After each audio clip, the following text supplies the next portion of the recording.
Hello and welcome to this video in which I would like to give you an introduction to TradingView.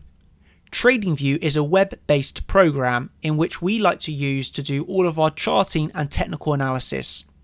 The reason that we like TradingView is because it has access to all of our technical analysis tools that we use on a daily basis, as well as having a very clean and tidy user interface. We have no affiliation with TradingView, but there are free and paid for plans. I do recommend that you just start with the free version, and then if you require the paid version over time, feel free to upgrade, but that is a decision you can ultimately make. So TradingView and an introduction to use this. Firstly, you'll want to know how to load up your screen and actually look at the candles, look at the bars to see what price is doing.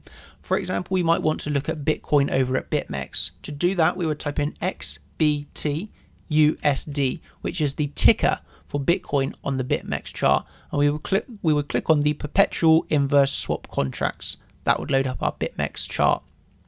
Alternatively, we might want to look at a stock, for example, such as Apple, which we could type in AAPL, which is the ticker for Apple, and that would load up our Apple chart. So we'll come back to BitMEX here, look at the Bitcoin chart, and what our next step might be is to do some technical analysis. We might want to use something such as a Fibonacci retracement to a parallel channel. For all of these technical analysis tools, we will have in-depth videos explaining how to use each of these tools correctly when you're going to trade. For this video, I'm going to put on a parallel channel where we are connecting it from the highs down to the lows. That is put on our channel. What we could say next is we're interested in entering a short position as we approach the high of this channel. As you can see here, I have a favorites toolbar at the top with the parallel channel that I have just used, as well as a short position tool. To have a favorites toolbar at the top, you simply come over to the left-hand column, expand the tools that you regularly use and put a star next to them. That will add them to your favorites toolbar, so they are very quickly accessible. So we'll enter a short position from the top of our channel. We will place our stop loss above the channel high, and we will target down at the channel lows. This is a very simple setup. What we might want to do next is, upon having this trade idea, share it with our trading community prior to taking the trade to get some feedback of whether this is potentially a good or a bad idea. Have we totally messed up our technical analysis, or is our trade idea correct? To do so, we will click on the camera icon in the top right. Click on the camera icon and that will give you the URL, which you can simply copy and paste, or better yet, click on save image and then right click and copy this image. Okay, so copy this image and paste it over in the chart section within our trading community.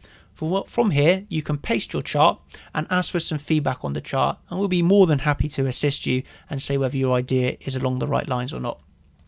So that is a basic introduction of how to have your chart added on TradingView using the add symbol, and you will type in the ticker. You then are having a basic overview of how to add certain tools to the favorites toolbar. Once again, all of these tools are going to be explained over at Chart Champions, where we'll be giving you a full lesson on how to use them all. Then we have gone over how to share screenshots so you can get feedback from the community or your trade ideas. Lastly, I would like to note how to change between the chart styles. For example, if you want to look at a line chart, or whether you want to use the standard Japanese candlesticks, you can simply select that on the bar style, and from here you can switch between your chart layouts. The majority of the time you will want to be using your standard chart bars, the Japanese candlesticks. So I hope that this video has been helpful to you and you have understood why we use TradingView and some of the very basic beginner functions to this website. Thank you, and I'll catch you in the next video. Cheers.